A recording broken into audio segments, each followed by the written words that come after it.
The kingdom of Silvercrest had spent months preparing for the celebration. Banners decorated every street. Silver lanterns lined the capital's main avenues. Musicians traveled from distant territories. Noble families arrived from every corner of the kingdom. The event marked a historic milestone: 10 years of peace, 10 years of prosperity, 10 years of Alpha King Kalor Vieira and Luna Serafina Vieira ruling together. For most citizens, the anniversary felt like proof that the kingdom's future was secure. The royal couple had always appeared strong, stable, united, at least from a distance. The reality was more complicated, not because they fought constantly, not because scandal surrounded them, because something quieter had been happening, something easier to ignore: distance, the kind that grows slowly between two people until nobody remembers when it started. 10 years earlier, Kalor and Serafina had been inseparable.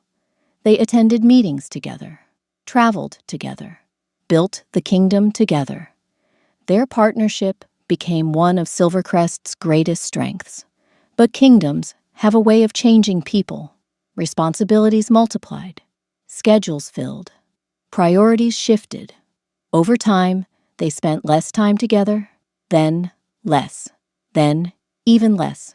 Neither noticed how dangerous the pattern had become.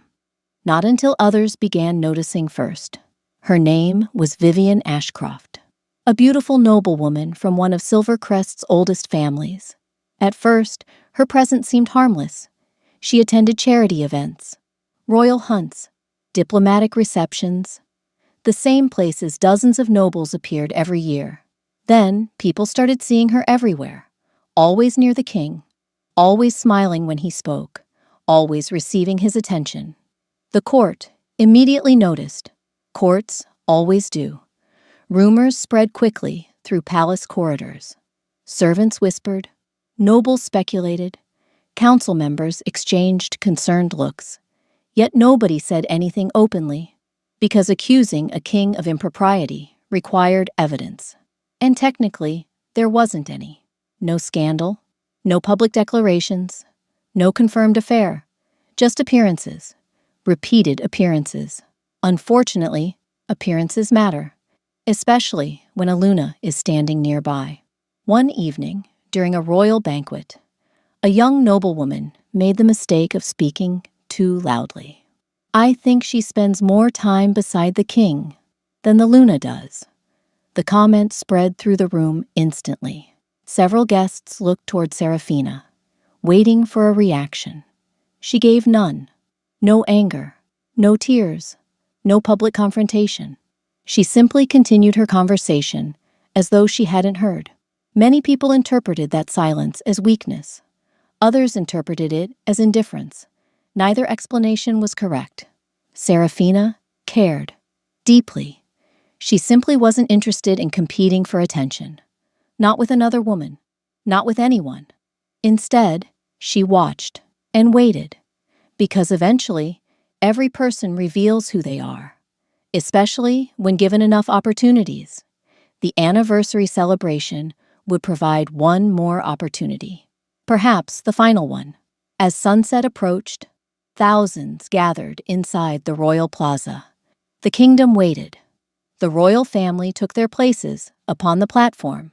The crowd cheered. The celebration began, and standing beside her husband, Luna Serafina wondered whether he truly understood what was about to be tested.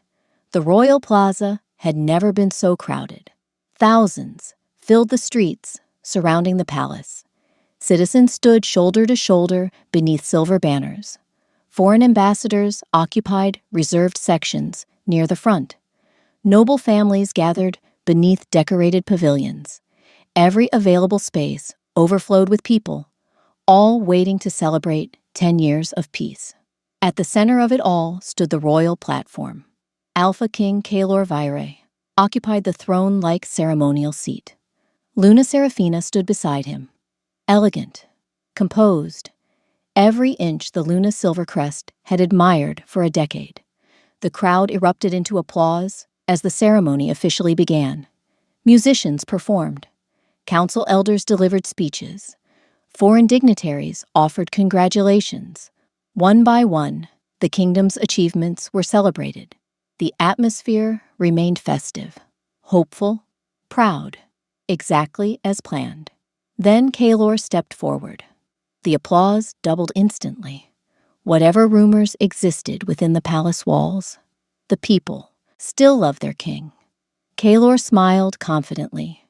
He always excelled at public appearances. For nearly 20 minutes, he addressed the crowd.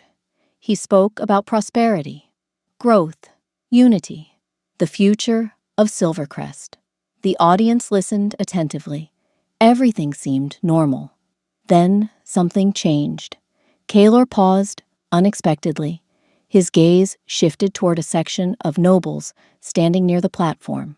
A brief smile crossed his face. Not directed toward the crowd, toward someone specific. Several council members exchanged confused glances. The king raised one hand. "Before I continue," he announced, "there is someone whose support deserves special recognition." The crowd quieted. People looked around curiously. Who? A war hero? A trusted advisor? A foreign ally? Kalor turned toward the noble section, then spoke a name. Lady Vivienne Ashcroft. A ripple of confusion spread through the plaza. Vivienne? The noblewoman stepped forward immediately. Beautiful, poised, prepared, as though she had known this moment was coming. The sight alone made several council elders visibly uncomfortable. Serafina remained still, her expression unchanged. Yet hundreds of eyes drifted toward her automatically, watching, waiting. Vivienne climbed the platform stairs gracefully. The crowd grew quieter with every step. Kalor smiled warmly as she approached, far more warmly than protocol required, far more warmly than many thought appropriate. Still, nobody interrupted. The king gestured toward Vivienne. Over the past year, Lady Ashcroft has shown remarkable loyalty to this kingdom. The words echoed through the plaza.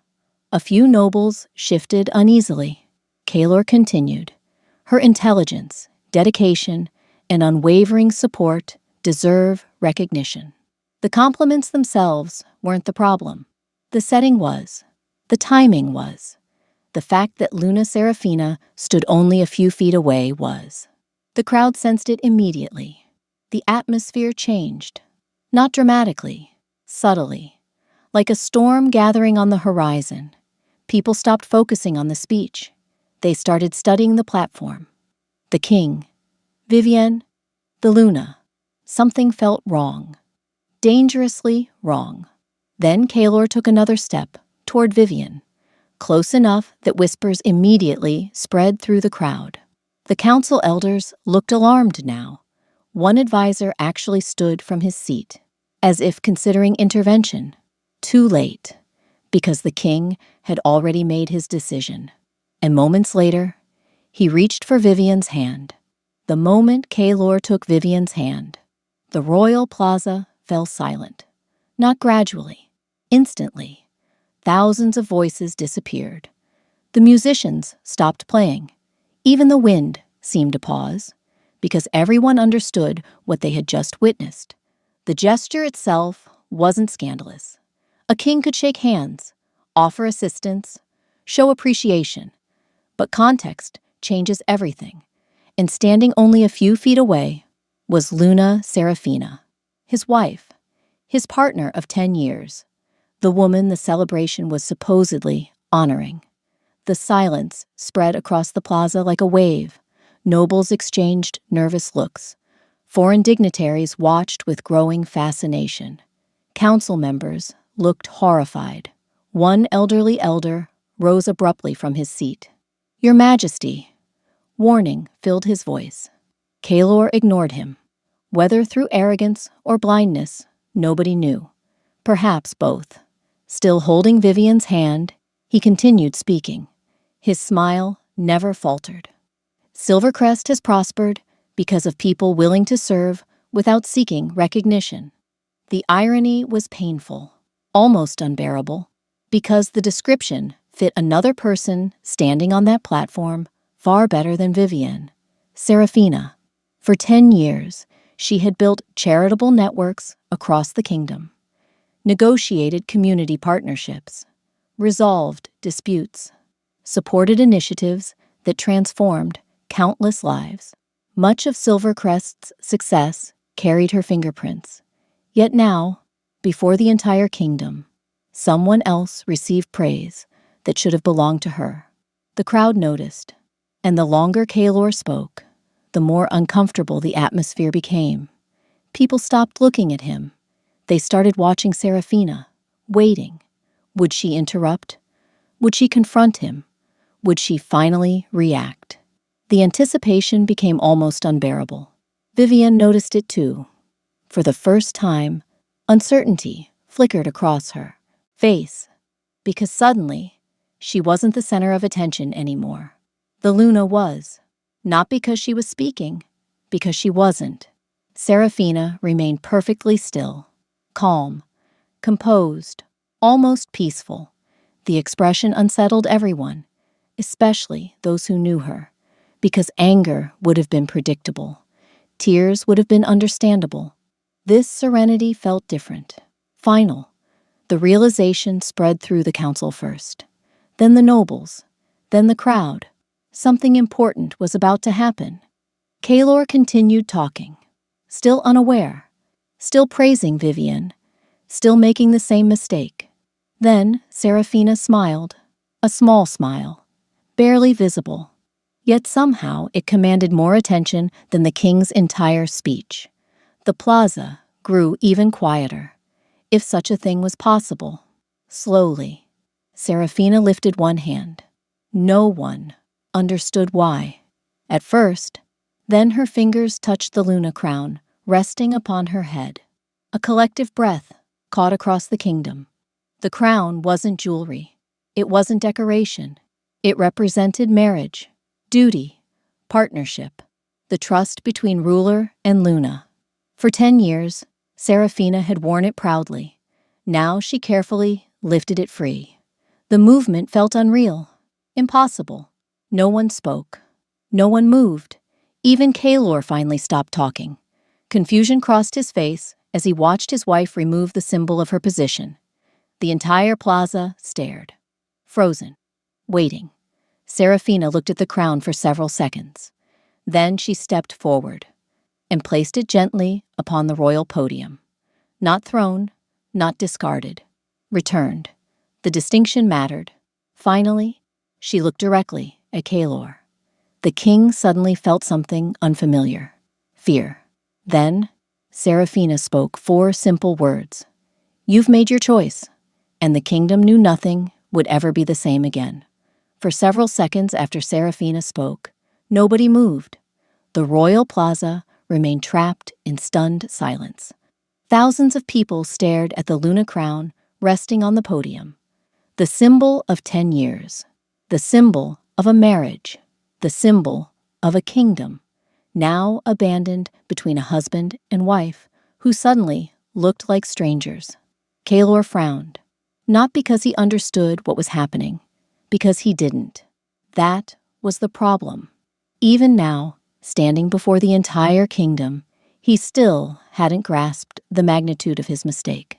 Serafina. He said her name casually, almost absent-mindedly.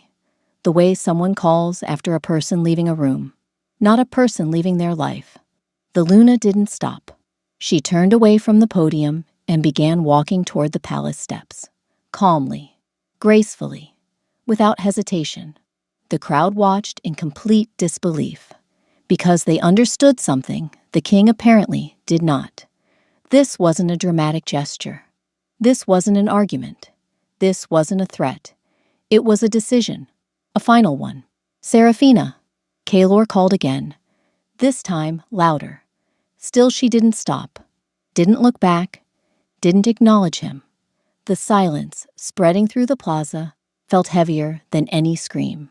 Nearby, several council elders exchanged grim looks. One foreign ambassador leaned toward another, What just happened? The answer came from a neighboring noble. The Luna left. The ambassador frowned. She'll return. The noble shook his head slowly. No. A pause. She won't. Because everyone who truly knew Serafina understood something important. She was patient, reasonable, compassionate, but she was not impulsive. If she removed the Luna crown in public, the decision had not been made today. Today was simply the day she acted on it. The realization unsettled everyone, except Kaelor, at least not yet. Vivian stepped back quietly. For the first time all afternoon, uncertainty appeared on her face, because this wasn't the victory she'd imagined. The crowd wasn't admiring her. They weren't celebrating her. They were watching Serafina disappear.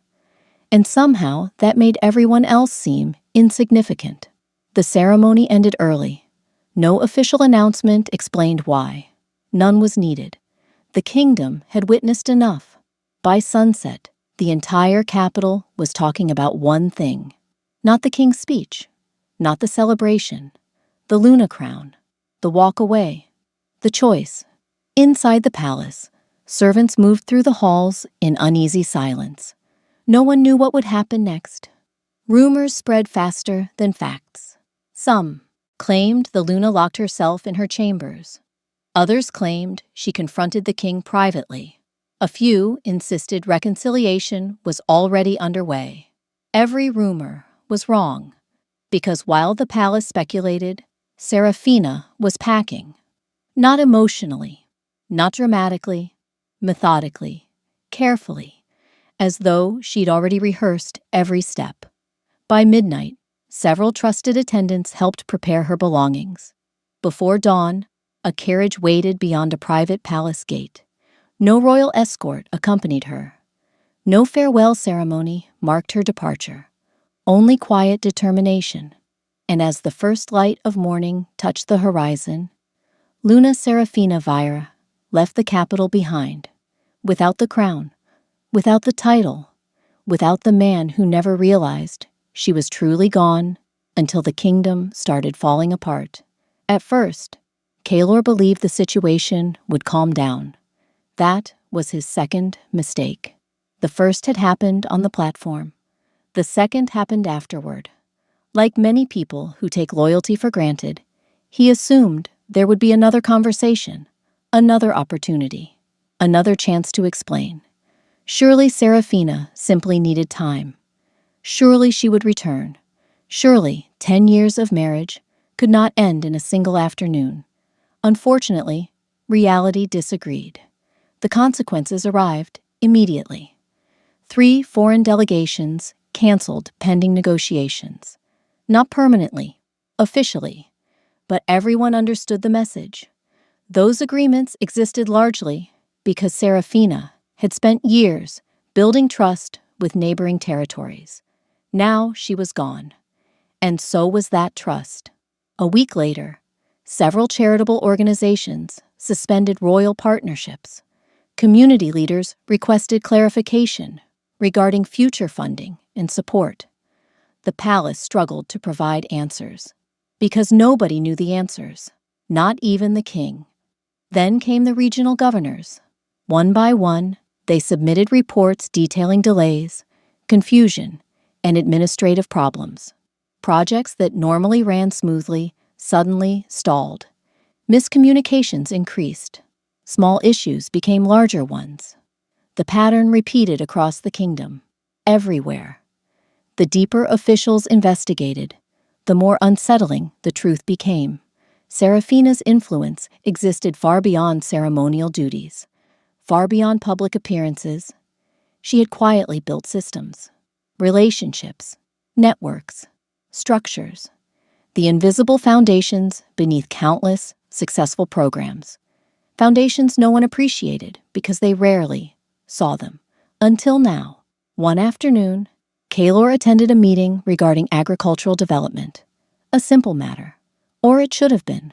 Instead, the discussion descended into disagreement almost immediately. After nearly an hour, the exhausted minister finally sighed. The Luna usually handled this, The room fell silent. Kaylor frowned. What exactly did she handle? Several advisors exchanged surprised looks. One answered carefully. Most disputes involving regional cooperation. Another added, and community coordination. A third cleared his throat. Also, several funding partnerships. The list continued, and continued, and continued.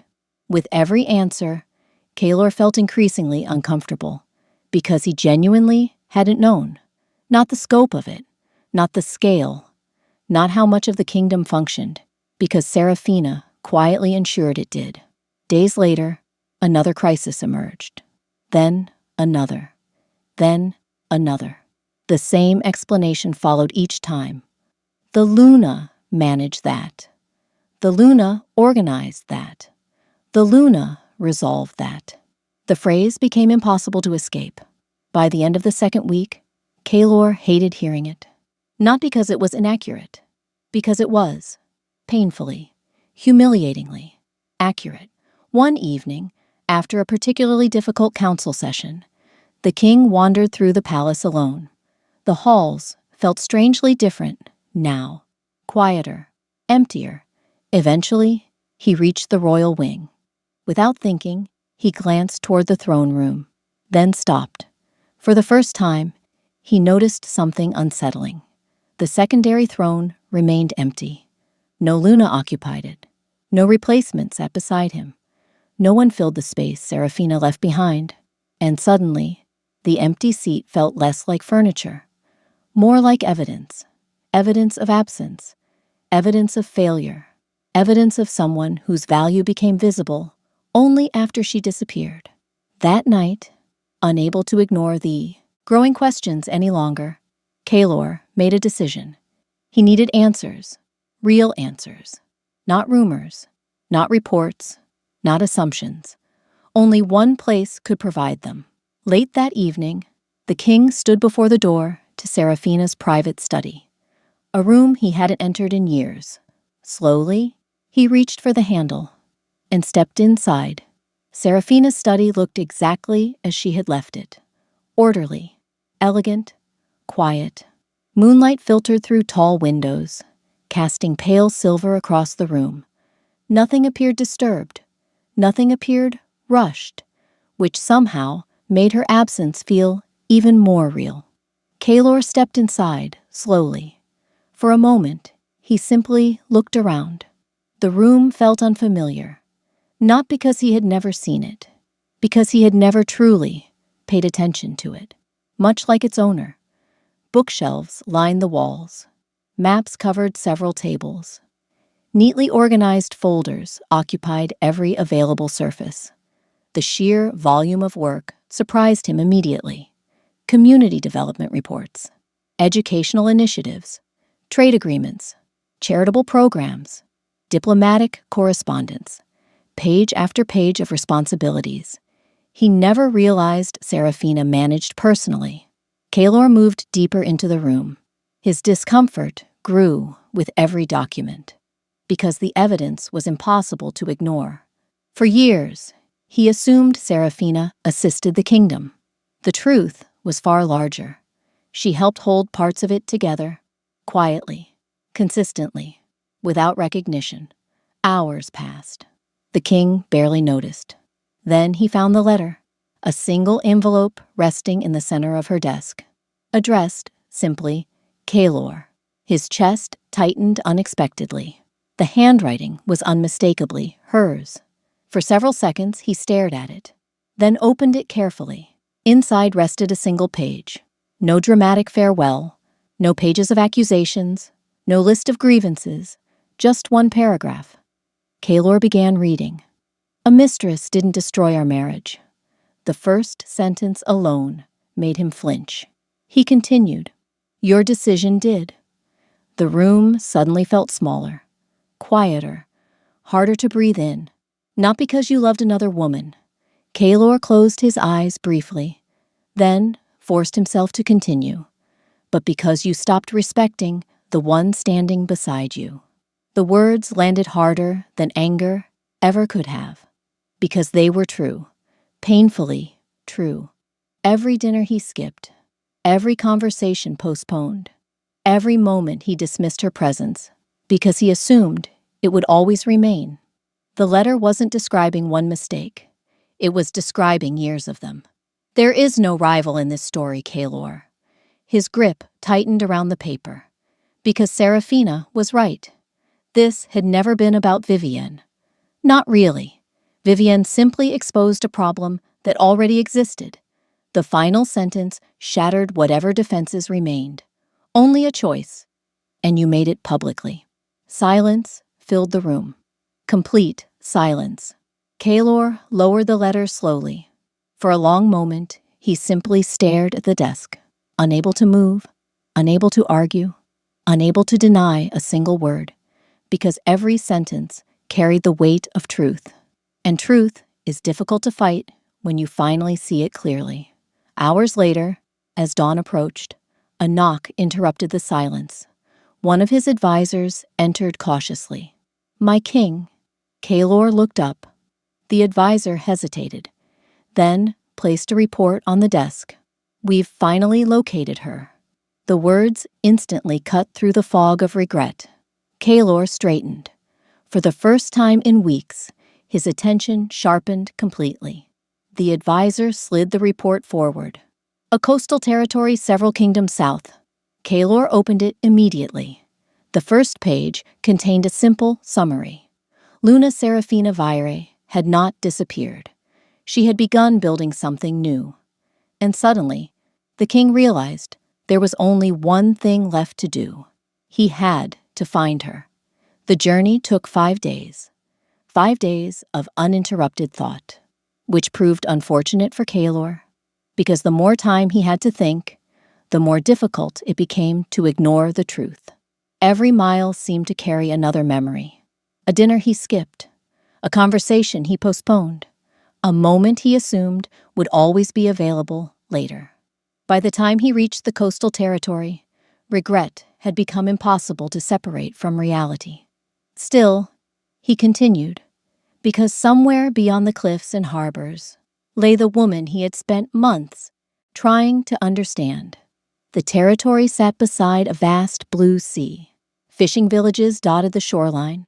Merchant ships crowded newly expanded docks. Construction projects appeared everywhere. The entire region felt alive, busy, growing. The transformation impressed him immediately, especially after learning who was responsible. The answer came quickly. "You're looking for Lady Seraphina?" The harbor official smiled. Not nervously, not formally, warmly, as though speaking about someone genuinely admired. Kaelor nodded. The official pointed toward the waterfront. "You'll find her there." Of course. The king followed the path overlooking the harbor.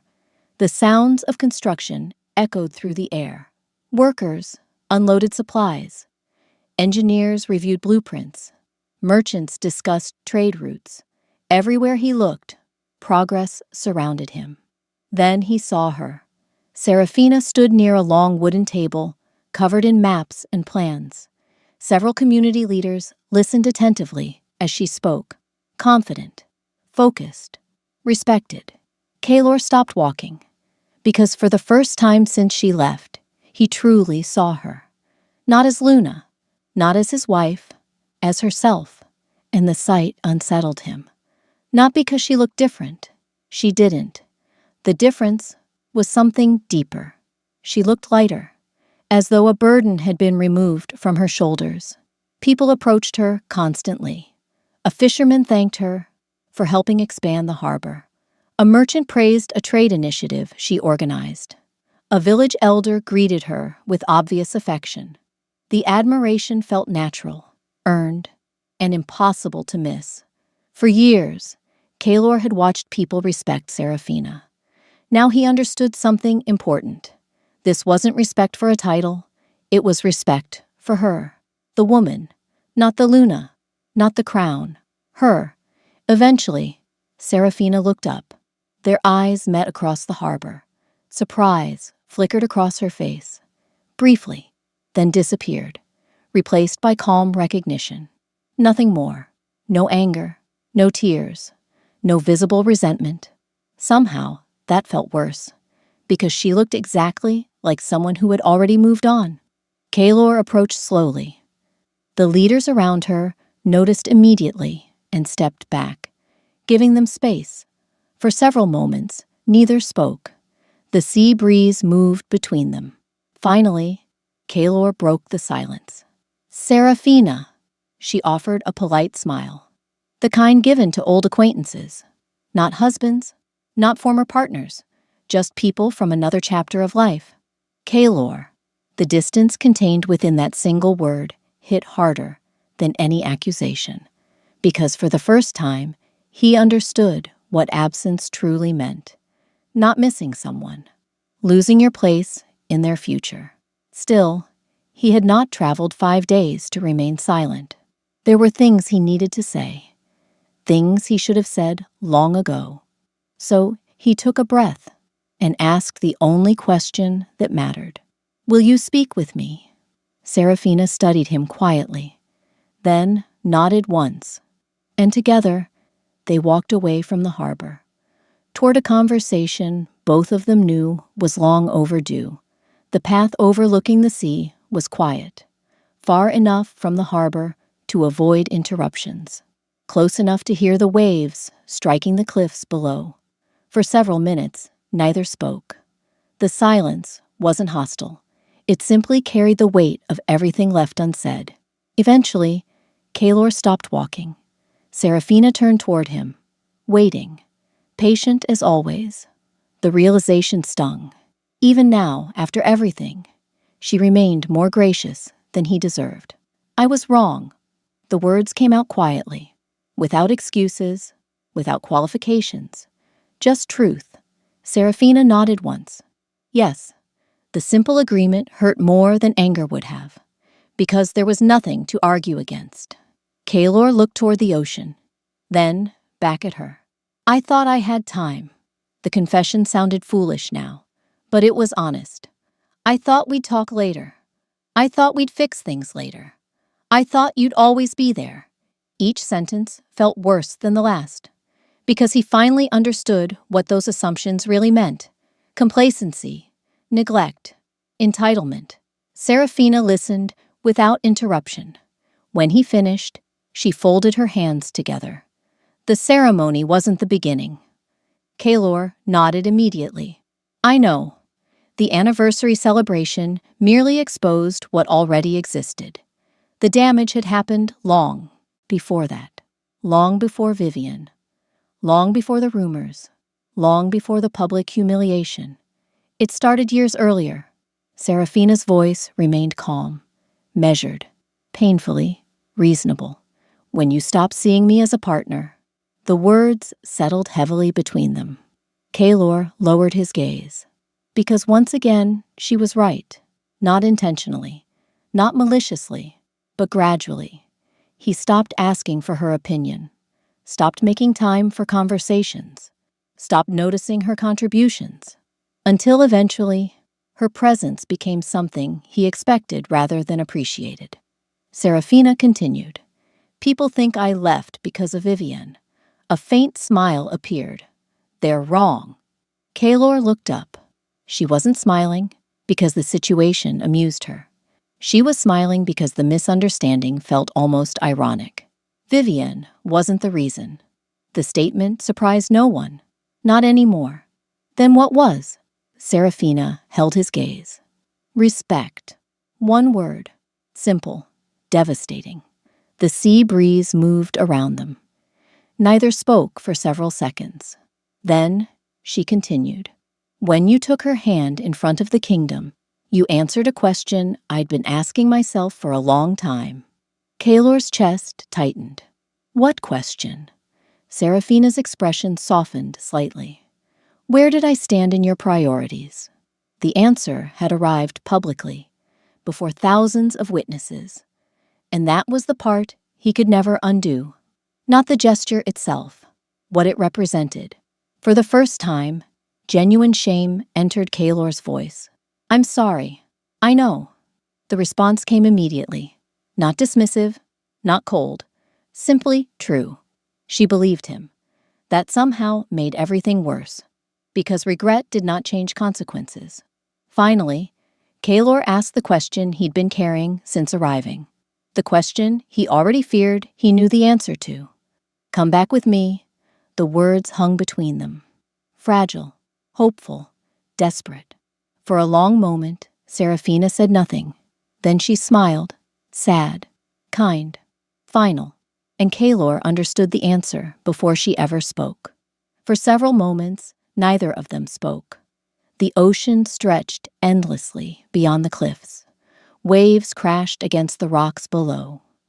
The world continued moving, as it always did, even when lives changed forever. Serafina looked at Kaylor and saw a man she had once loved deeply, a man she had built a kingdom with, a man she had spent years hoping would notice what was happening between them. And standing there now, she believed his regret was genuine. That was the tragedy, because sincerity and timing are not the same thing. Kaylor waited. Hope lingered in his eyes. Fragile, desperate, human. Finally, Serafina answered, "No." The single word carried no anger, no bitterness, no desire for punishment, only certainty, the kind certainty she once offered him, the kind he failed to value until it disappeared. Kaylor lowered his gaze. The answer hurt, yet he couldn't honestly claim surprise, because deep down, he already knew. Some things can be forgiven, not repaired, and some choices create consequences that no apology can erase. Serafina stepped closer, not as a wife, not as a Luna, simply as a woman speaking the truth. "For years I stayed." Her voice remained calm. "I stayed through distance. I stayed through neglect. I stayed through being overlooked." Kaylor listened silently, because every word was deserved. "I gave chance after chance." A faint smile appeared. Not bitter, reflective. "Most people think strong women leave quickly." She shook her head. "The opposite is usually true." The statement settled heavily between them, because it was true. Strong people rarely walk away after the first disappointment. They stay, they try, they hope, they forgive, again and again, until eventually there is nothing left to save. Serafina looked toward the sea. "When I removed the crown, I wasn't ending a marriage." Her gaze returned to him. "I was accepting that it had already ended." The honesty struck harder than any accusation ever could, because somewhere inside himself, Kaylor knew exactly when it happened. Not during the ceremony, not when Vivian appeared. Years earlier, one unnoticed moment at a time, the silence stretched between them. Then Serafina smiled. A genuine smile, the kind he hadn't seen in a very long time. "I hope you become the king this kingdom deserves." The words carried no resentment, only grace. And somehow, that felt like the greatest gift she could still offer him. A short while later, Kaylor left, alone. The journey back to Silvercrest felt longer than the one that brought him there. Not because of distance, because of understanding. Years passed. The kingdom continued. The throne remained occupied. The Luna crown remained untouched.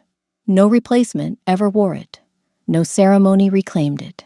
And whenever young rulers asked King Kaylor about leadership, he shared the same lesson. Never confuse loyalty with permission to neglect. Never mistake patience for endless tolerance. And never force someone to publicly witness where they rank in your priorities, because the strongest people rarely leave after the first disappointment.